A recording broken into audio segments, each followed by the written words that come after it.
Today on the Anime Zone, a review of Welcome to the NHK, an anime tackling all the important social issues in Japan right now, such as suicide pacts, addiction to MMORPGs, otakuism, and of course, hentai games. Hentai games. Hentai game? Hentai games. Really? Hentai games? Hentai games.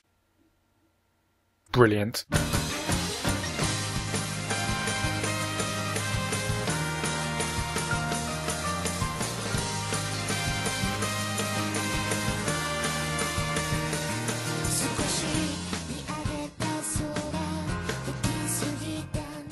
The slice of life genre and I have had a strange relationship in the time I've been watching anime.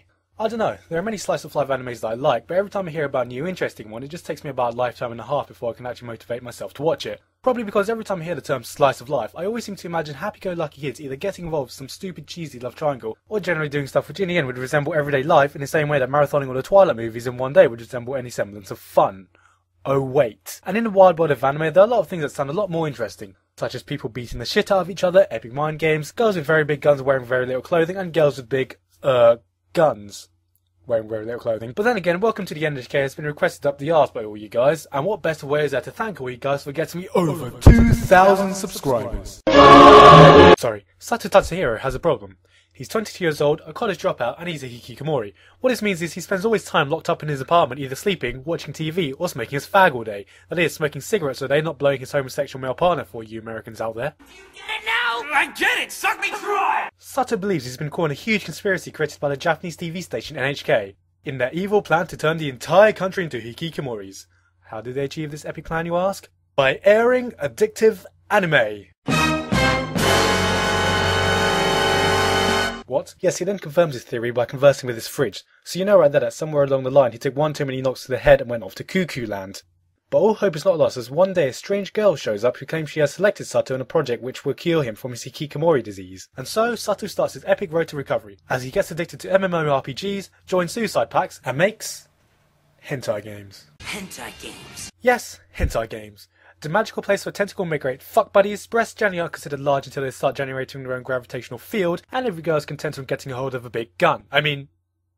While wearing very little clothing. Anyway, this was quite an interesting anime with a very bizarre bunch of characters. The main character Sato can be described as one lazy ass motherfucker, but he's the type of guy who's clever enough to know that he is bloody lazy, but he's just too lazy to do anything about it. So he's just basically me in 5 years, except with a shittier haircut, an addiction to smoking, and a paedophile beard. He's also really messed up if the, oh, and I'm not a complete idiot. Well, this is one sucker you're not gonna suck! He's also really messed up if the talking furniture weren't a big enough giveaway, but his idiotic outbursts of insanity make up for the funniest moments in the series. And then we get to Yamazaki, Sato's neighbour and childhood friend. He is one of those annoying types of geeks who never seems to shut up about his hobbies. Couple this with Greg Aris's voice, which makes him sound like he's been smoking 50 packs of cigarettes every single day, and it's not entirely surprising to find out he was bullied when he was younger. Customers are gonna stop by a booth that only has one lousy game?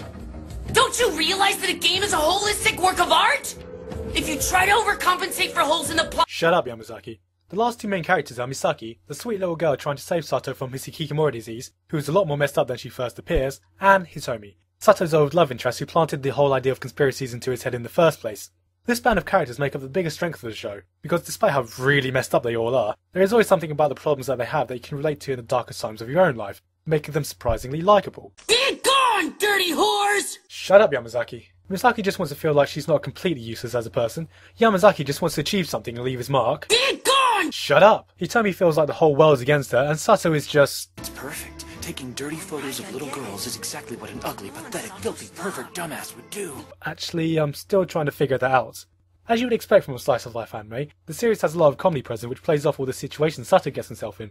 It's surprisingly funny to see all the crazy circumstances Sato can get caught into, like how he gets trapped in a pyramid scheme and gets crazily addicted to online porn, though it does make me wonder how he hasn't discovered online porn yet, considering he's a 20-something-year-old unemployed guy who does nothing all day but spend time sitting around alone in his apartment, but whatever. Be warned though, because it is all dark humour, which fits in with the overall depressing and bleak tone of the series. This is because the series goes about tackling the current social issues in Japan, and does this comedically by throwing the most entertaining group of depressed misfits right in the middle. And this is the biggest strength of the series. We all want the characters to succeed in their goals, but we can't help but laugh when they fail, because when they fail spectacularly, making for some hilarious moments and some quite depressing moments. At times, the show becomes a psychological study of the characters in the show, and you can't come out of this show without feeling a little bit bleak, since a big part of the show's message is how life is ultimately meaningless, which may not sound like the greatest message in the world, but it throws in enough comedy to prevent the show from becoming unbearably depressing, and it has the perfect balance of comedic to desolate moments, making this an entertainingly depressing show. The animation in the series gets the usual dash of gonzo treatment, meaning about 3/4 of the series gets done by top-notch animation directors, which results in some really good animation,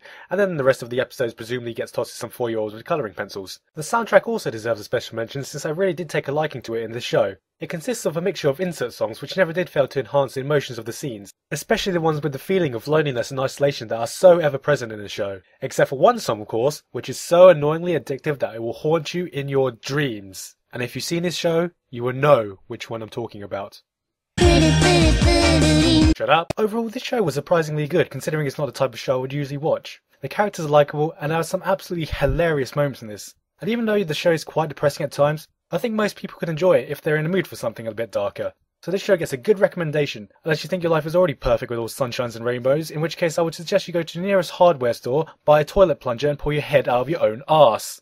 I give this anime a 9 out of 10. Get gone, dirty whores! Shut up, Yamazaki!